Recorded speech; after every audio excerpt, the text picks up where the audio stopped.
Magandang araw! Ngayon, pag-usapan natin ang makulay na mundo ng Indian cinema o Bollywood. Ito ay nagsimula noong 1913 sa Mumbai, India, sa pamamagitan ng pelikulang Raja Harishchandra, ang unang silent film ng bansa. Naging popular ito dahil sa kakayahan nitong magsilbing aliwan at magdala ng mga kwento ng pag-asa, kultura at pakikibaka.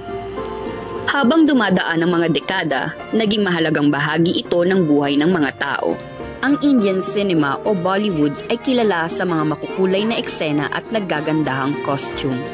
Karaniwang tampok ang malalaking musical numbers na puno ng sayaw at awit na nagpapakita ng saya at emosyon ng mga tauhan.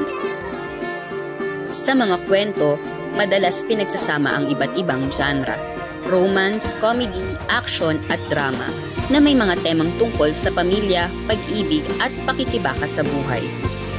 Bukod dito, tumatak din ang Bollywood sa mahahabang pelikula, kung saan may mga twist at madamdaming ending na talagang nakakaantig. Pinapakita ng bawat eksena ang kahalagahan ng emosyon, kultura at tradisyon.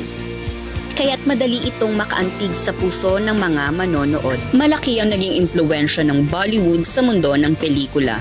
Naipakilala nito ang kulturang Indian sa iba't ibang bansa at nagbukas ng pinto para sa mga pelikulang musical at multi-genre. Ang mga pelikula tulad ng Three Idiots at RRR ay nagpakita na hindi hadlang ang wika para maantig ang puso ng mga manonood sa buong mundo. Hanggang ngayon, patuloy na nag-iiwan ng marka ang Bollywood sa global cinema sa pamamagitan ng mga kwentong puno ng emosyon at kahalagahan ng kultura.